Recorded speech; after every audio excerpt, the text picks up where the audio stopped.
Bienvenidos nuevamente a nuestro programa sobre el Libro de Mormón. Hoy están con nosotros 4 profesores del Departamento de Escrituras Antiguas. A mi izquierda, David Wirchert, Tom Wayman y Gay Strathern. Yo soy el Dr. Kelly Ogle.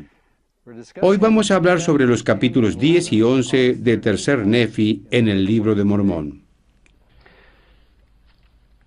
Han pasado 600 años en los cuales los profetas han estado anunciando la venida del Salvador.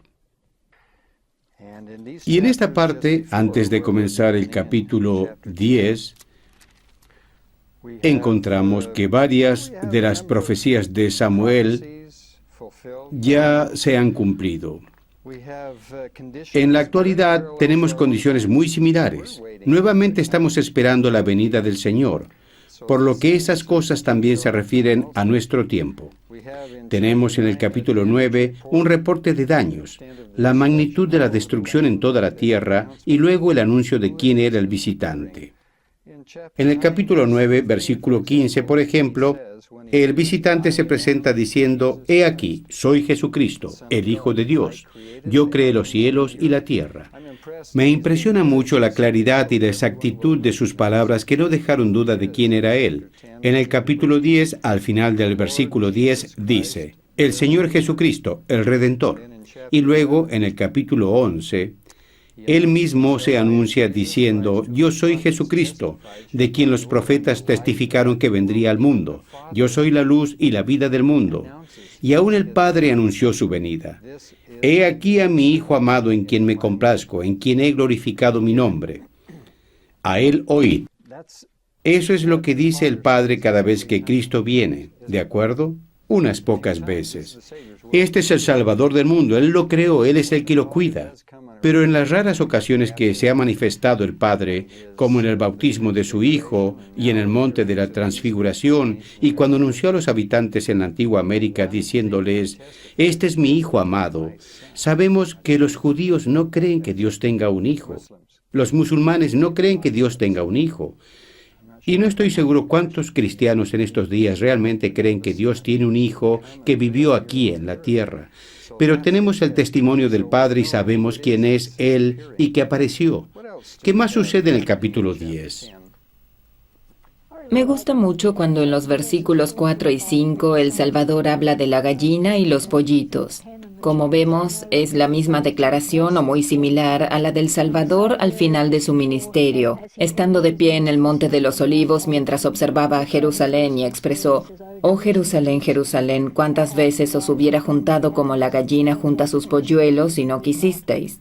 Hay una tristeza absoluta en ese lamento, y aquí tenemos al Salvador repitiendo a los nefitas y lamanitas en el versículo 4 de manera más detallada que en el relato bíblico: «Oh pueblo de estas grandes ciudades que han caído, que sois descendientes de Jacob, sí, que sois de la casa de Israel, cuántas veces os he juntado como la gallina junta sus polluelos bajo las alas, y os he nutrido. Con cuánta frecuencia me he acercado a vosotros haciendo las cosas que os serían de provecho». Y en el versículo 5, «Y además, cuántas veces os hubiera juntado como la gallina junta sus polluelos bajo las alas, oh pueblo de la casa de Israel, que habéis caído. Sí, oh pueblo de la casa de Israel, que habitáis en Jerusalén, así como vosotros los que habéis caído. Sí, cuántas veces os hubiera juntado como la gallina junta sus polluelos y no quisisteis. Oh vosotros de la casa de Israel, a quienes he preservado, ¿cuántas veces os juntaré como la gallina junta sus polluelos bajo las alas, si os arrepentís y volvéis a mí con íntegro propósito de corazón?» El Salvador lo hizo en tiempos pasados. Algunos de ellos escucharon, otros no. Él aún lo está haciendo y continuará haciéndolo siempre. Como Isaías diría, que su mano está todavía extendida, rogando a la casa de Israel para que vengan a Él. Sí, la imagen es de protección, la imagen apacible de una gallina. Siempre me han gustado los 3 verbos que usa. Como sabemos, cuando imaginamos al Salvador enfatizando algo, no encontramos el énfasis en la voz. No podemos captar eso y tampoco podemos saber si él usó alguna entonación específica. Pero creo que aquí lo enfatizó por medio de la repetición, y las 3 conjugaciones diferentes son os sé, os habría, os juntaré. Como dando a entender: yo sé que aún algunos se alejarán de mí, pero todavía extenderé mi mano si es que se arrepienten. Aquí en este capítulo veremos eso. Me gusta la manera en que él hace hincapié en la idea de si os arrepentís y regresáis a mí con íntegro propósito de corazón. Realmente nos está preparando para lo que vendrá al tiempo de su aparición. La mayor parte del capítulo 10, o aún todo el capítulo, es un adelanto de su venida, al dejarles saber que esas profecías al respecto fueron hechas en generaciones pasadas. Han sucedido algunas cosas desagradables. Todas estas catástrofes en la tierra, aún así las primeras cosas que él compartió con ellos fueron palabras compasivas. Bien, creo que también tenemos el asunto de que la gallina va a proteger sus pollitos, ¿correcto? Aquellos que sobrevivieron a esas destrucciones fueron realmente aquellos que obedecieron como los pollitos. Respondieron a la mamá gallina y el Salvador los protegió. Fueron los más justos los que sobrevivieron, tanto de los nefitas como de los lamanitas. En otras palabras, el hacerles caso resultó en una poderosa protección de las destrucciones mencionadas en los últimos capítulos. Es el versículo 12, ¿correcto? Sí. Y fue la parte más justa del pueblo la que se salvó. Sí, fueron los escogidos. El versículo 14 dice, y ahora bien, quien lea, entienda. Hagamos un pequeño repaso de los profetas. El que tenga las escrituras, escudriñelas y vea y considere si todas estas muertes y destrucciones, por el humo, las tempestades y los torbellinos, no fueron profetizadas, fueron anunciadas. Sucede lo mismo actualmente. Los profetas han sido muy claros en lo que está por venir, y nos preguntamos si no se dirá lo mismo en la segunda venida. Abran sus escrituras y vean si todo esto no fue explicado de antemano. Fueron muchas las advertencias. Mormón parece un poco ansioso de aclararnos este punto, porque ya lo había mencionado en el versículo 11, y hasta aquí se cumplieron las escrituras que se habían declarado. Así que ahí nos lo dijo, y luego un par de versículos más tarde, en el versículo 14, se han cumplido. En el versículo 16 están los profetas que testificaron. Mormón quiso que cada familia lo tuviera presente. Quizás el propósito del capítulo es recordar que los profetas lo dijeron. ¿Se dan cuenta que se cumplió? Y además fue testigo de otro suceso profetizado, el regreso a la iniquidad. Y él está diciendo, cuando los profetas lo dicen, sucederá. Este es Amós. Dios no hará nada sin que revele sus secretos a sus siervos, los profetas. Pero en el libro de Mormón encontramos ese mismo énfasis específicamente para la casa de José, de la que ellos eran un remanente, y que estas profecías eran otras profecías que se encontraron en las planchas de bronce, que no aparecen entre las profecías de la Biblia. E hizo énfasis sobre este punto citando a Senoc y Senós y otros, de que estas profecías eran específicas para la casa de José y de lo que sucedería a esta gente en las Américas. Los que fueron preservados, en el versículo 18 dice, grandes favores, grandes bendiciones fueron derramadas sobre sus cabezas, al grado que poco después de la ascensión de Cristo al cielo, Él verdaderamente se manifestó a ellos. Muy pronto después de ascender al cielo, se apareció aquí. El capítulo 11 es el primer capítulo del libro de Mormón que los investigadores estudian por invitación de los misioneros. Sucedieron algunas cosas maravillosas en este capítulo cuando el Señor se apareció y habló a la gente. ¿Dónde están? En el templo. ¿Dónde? Bountiful. Desde 1994 podemos decirlo nuevamente. Tenemos un templo en la tierra de Bountiful. Abundancia. Abundancia en la tierra. Ellos escucharon una voz en el versículo 3 del capítulo 11. Mientras estaban conversando, oyeron una voz como si viniera del cielo. No era una voz áspera ni una voz fuerte, y no entendieron la primera vez. Me gusta especialmente la forma en que las cosas son expresadas en el versículo 5, y no fue sino hasta que abrieron sus oídos. Hay algo para poder escuchar las cosas de naturaleza espiritual que es requerido de nosotros. Cuando ellos abrieron sus oídos y dirigieron sus ojos hacia el cielo, comenzaron a escuchar y a entender esa voz. Me parece muy interesante que ellos no la podían escuchar. Bueno, en parte porque estaban hablando, y no es que estuvieran hablando de cosas malas. Ellos estaban hablando de Jesucristo y de las señales y profecías. Eran cosas buenas las que estaban hablando, pero algo sucede cuando permanecemos en silencio, preparados para escuchar los susurros del Espíritu y las cosas del cielo. Es una de las razones por las que el presidente Packer nos ha pedido que lleguemos temprano a la reunión sacramental, para escuchar las palabras de quienes nos enseñarán las cosas de Dios. Hay otro significado aquí en el libro de Mormón, si regresamos al capítulo 9. Hay otra voz aquí, otra voz también celestial que ellos pueden escuchar sin ninguna dificultad, la voz de la destrucción. ¿Hay algunos otros idiomas? Sí, Le habló a toda esa gente. ¿Todos hablan el mismo idioma? En Guatemala hablan español, pero hay 24 dialectos. sí, Son totalmente diferentes. Si alguien va a venir a hablarles, ¿lo hará en un lenguaje que todos van a entender? es muy posible. Siempre me he preguntado si hay un indicio sutil que nos ayuda a escuchar la palabra destrucción claramente, porque para la voz del Espíritu tenemos que poner atención y escuchar. ¿Creen que exista algo así? Escuchen, esta escena se va a repetir y me pregunto cómo vamos a reconocer su voz. ¿Será una voz misteriosa, mística o mágica? ¿O la reconoceremos porque hemos escuchado su voz antes en las Escrituras? En el templo hemos llegado a conocerle. Y Creo que el libro de Mormón puede ayudarnos a encontrar la respuesta en cuanto a eso. He observado que el verbo escuchar no se refiere solamente a los oídos. En el versículo 5 de Tercer Nefi, capítulo 11, dice, «Y nuevamente por tercera vez oyeron la voz. Ellos la escucharon con sus oídos, abrieron sus oídos y sus ojos. Fue además visual. No solo son los sentidos, sino que hay otra sensación como podemos captar en el versículo 3. Una voz suave que penetró hasta lo más profundo. Fue un sentimiento poderoso».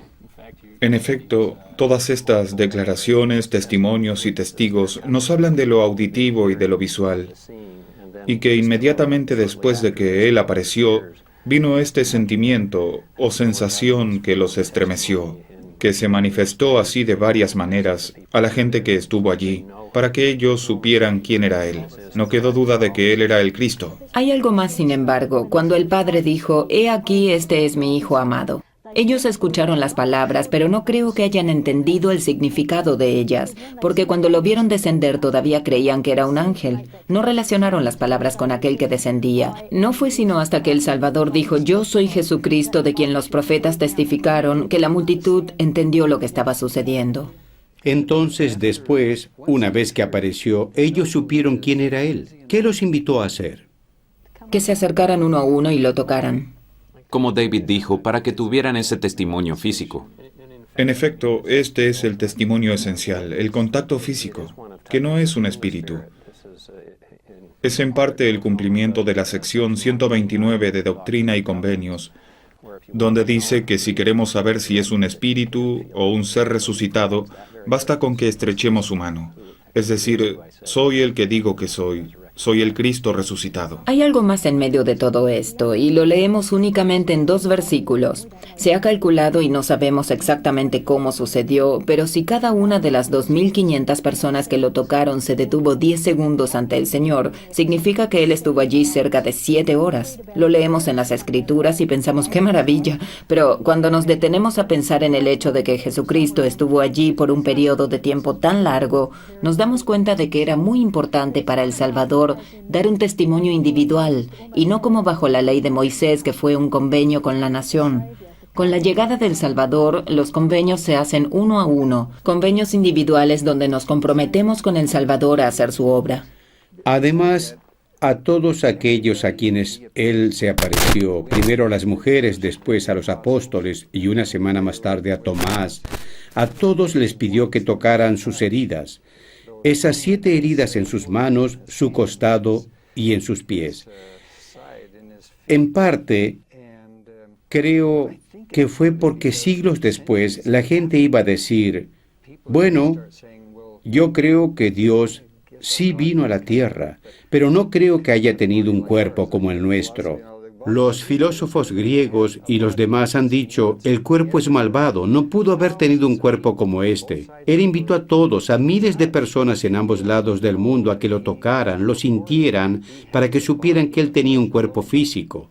Él tenía un cuerpo de carne y huesos y había resucitado con ese cuerpo, un cuerpo tangible que todos podían tocar y así tener un testimonio. ¿Qué sucede? Me parece interesante que, después de recibir este testimonio, él llamó a Nefi y le dio autoridad para bautizar. La mayoría del capítulo 11 se enfoca en el bautismo, no solamente dándole a Nefi autoridad, sino también dándola a otros para bautizar luego de que él partiera. ¿Por qué en 20 versículos se menciona el bautismo 23 veces? La primera cosa que él quiere hablar con ellos es sobre el bautismo. Ahora, yo me pregunto, ¿por qué? He pensado en esa pregunta con frecuencia y creo que debe haber una explicación. Vemos que en el versículo 25, Él les enseña especialmente la oración, cómo decirla, cómo hacerla. No sabemos mucho acerca de cómo se hicieron las ordenanzas antes de esto. Recordemos que tenemos a los lamanitas y a los nefitas. Nos preguntamos si quizás Él necesitaba reunirlos a todos. Háganlo correctamente, de cierta manera. Por seguro, el Señor quería hacer énfasis en la autoridad apropiada y en la debida organización. Él dijo varias veces, no habrá disputas. Sí, Él los conocía. Él sabía que había sucedido, no debía haber contención. Es muy claro cómo esta ordenanza salvadora, debe ser efectuada. En el Libro de Mormón está más claro que en la Biblia el hecho de que el bautismo era la parte central de lo que ellos estaban haciendo. A pesar de que ellos estaban viviendo la ley de Moisés, continuaron bautizando y demás. El conocimiento de la necesidad del bautismo no era nuevo para ellos. Lo habían estado haciendo en el pasado. Por lo tanto, ellos ya tenían un conocimiento en términos de hemos sido bautizados por muchas razones y una de ellas es para hacer un nuevo convenio. Era seguro que el Salvador había de venir para cumplir la ley de Moisés e instituir su nuevo convenio, habiendo sido la ley de Moisés parte de esta preparación. Era ahora necesario predicar el arrepentimiento y así preparar a la gente para el nuevo convenio, siendo Jesucristo el centro del mismo. Era una nueva organización. Él organizó y estableció su iglesia, instituyendo el bautismo como la puerta de entrada a su reino. Lo cual obviamente expone otra razón para la necesidad del bautismo. Me pregunto además con este llamamiento a Nefi y cuando le invitó a acercarse a él, fue por el bien de Nefi que dijo, te doy poder para que bautices a los de este pueblo cuando yo haya ascendido al cielo otra vez. Y en el versículo 22 agrega, y además el Señor llamó a otros. Suponemos que se refiere al llamamiento de los 12. ¿Fue este llamamiento por él o por la multitud? Esta es mi iglesia, una definición muy clara de organización. ¿No nos encantaría a todos tener al frente de la organización de la Iglesia El Salvador de pie diciendo, vamos a hacerlo de esta manera? Sabemos que nuestros líderes son inspirados, pero sería grandioso tenerlo a él ante nosotros. Y no es solamente eso, sino que también les dio instrucciones muy detalladas de cómo hacer las cosas. Y entrando en el agua, esta es la oración que ofrecerás. Lucas enfatizó eso. Así es, habiéndoseme dado autoridad de Jesucristo, en el versículo 22-25, yo te bautizo en el nombre del Padre y del Hijo y del Espíritu Santo. Amén. Así que con estas instrucciones detalladas, tan útiles, realmente no da lugar a discusión en cuanto a cómo llevarlas a cabo. Entonces, ¿puede una iglesia tan bien organizada resquebrajarse? Se pregunta uno, hay quienes dicen, bautismo significa esto o autoridad aquello. Tenemos a Jesucristo de pie ante nosotros y es como Él lo ha dicho. ¿Cómo discute usted eso? Para esa generación, pero la siguiente, Yo sí. ellos no estuvieron ahí, no lo pudieron ver. La gente dijo que él estuvo ahí. Ellos hacen preguntas, sí. Lo que me parece interesante también es que comenzó el capítulo 11 confiriendo el poder para bautizar, y en el capítulo 18, al terminar el primer día, la última cosa que él hizo antes de partir fue conferir la autoridad para dar el don del Espíritu Santo. Así vemos la conexión entre el bautismo y el don del Espíritu Santo. Día 1. Entiendo que las cosas que están en medio tienen que ver con el convenio especial de tomar sobre nosotros el nombre de Cristo y la promesa final del don del Espíritu Santo. Uno se pregunta en estos versículos, ¿previó el Salvador las dificultades a las cuales ellos se enfrentarían? El versículo 29 habla del Espíritu Santo para que pudieran discernir y luego habla del espíritu de contención. Y como David mencionó, no habrá disputas. En el versículo 29, el que tiene el espíritu de contención no es mío. Así que hay una pequeña pista. Si recordamos este día claramente, será bueno. El versículo anterior, el 28, dice 2 veces, como hasta ahora ha habido. Estas disputas, él dice esto 2 veces, como hasta ahora ha habido, se refiere a la agitación del corazón de los hombres para contender con ira. Hubo algunos problemas con eso. Y el contraste es grande con el versículo 36, donde él describe la unidad entre la Trinidad. Y así dará el Padre testimonio de mí, y el Espíritu Santo dará testimonio del Padre y de mí, porque el Padre y yo y el Espíritu Santo somos uno. No hay contención entre la Trinidad, no hay disputas, todos están de acuerdo. Este es el ideal al que debemos dirigirnos. La humanidad no está de acuerdo todavía. Necesitamos ayuda. Sin embargo, la solución a todo está en la unidad. Cuando habla del bautismo, él habla también de la necesidad de tener y entender. Esta es mi doctrina. Él enfatiza esto una y otra vez. Él dice 3 veces, esta es mi doctrina. Y esa doctrina, si miramos en el versículo 32, al final dice que es el arrepentimiento, creer en Él, ser bautizado. Esta es mi doctrina. Esto es lo que significa venir a Cristo. Y creo que este es el mensaje central. Creer en Él, eso es la fe. Regresar a Él, eso es el arrepentimiento. Convertirnos a Él es el bautismo. Y ser guiados por Él es la guía del Espíritu Santo. Esas son las bases. A veces quedamos atrapados en la maraña de cosas menores y olvidamos que la esencia del Evangelio son estos 4 fundamentos. Él Es dice en los necesario. versículos 39 y 40, me encantan esos versículos, de cierto os digo que esta es mi doctrina, y los que edifican sobre esto, edifican sobre mi roca, y las puertas del infierno no prevalecerán en contra de ellos. Aquí está el poder, ¿correcto? Si enseñamos estas doctrinas, Satanás no tendrá poder sobre nosotros. Quienes declaren esto y lo establezcan como mi doctrina, tales proceden del mal, y no están fundados sobre mi roca, sino que edifican sobre un cimiento de arena. Haciendo las cosas muy complicadas. Sí. ¿Qué quiere decir él con las puertas del infierno estarán abiertas para recibirlos? O después en el capítulo 18, y las puertas del infierno están abiertas para recibirlos. ¿Alguna vez pensó en eso? ¿Cuáles son las puertas del infierno? No lo he pensado mucho de esa manera. Siempre me las imagino cerradas para los justos y que estarán cerradas para nosotros. Y la idea de que ellas están siempre abiertas es como si estuvieran diciendo, bienvenidos, es fácil entrar aquí, es gratis. Y yo creo que todos esperamos que las cosas que hagamos aquí las mantengan cerradas para nosotros. Hoy las puertas del infierno, pornografía, relaciones sexuales aberrantes, avaricia, orgullo, egoísmo. Esas puertas están abiertas de par en par, listas para atraparnos a todos. Pero si obedecemos la doctrina simple y pura, tendremos poder y estaremos seguros.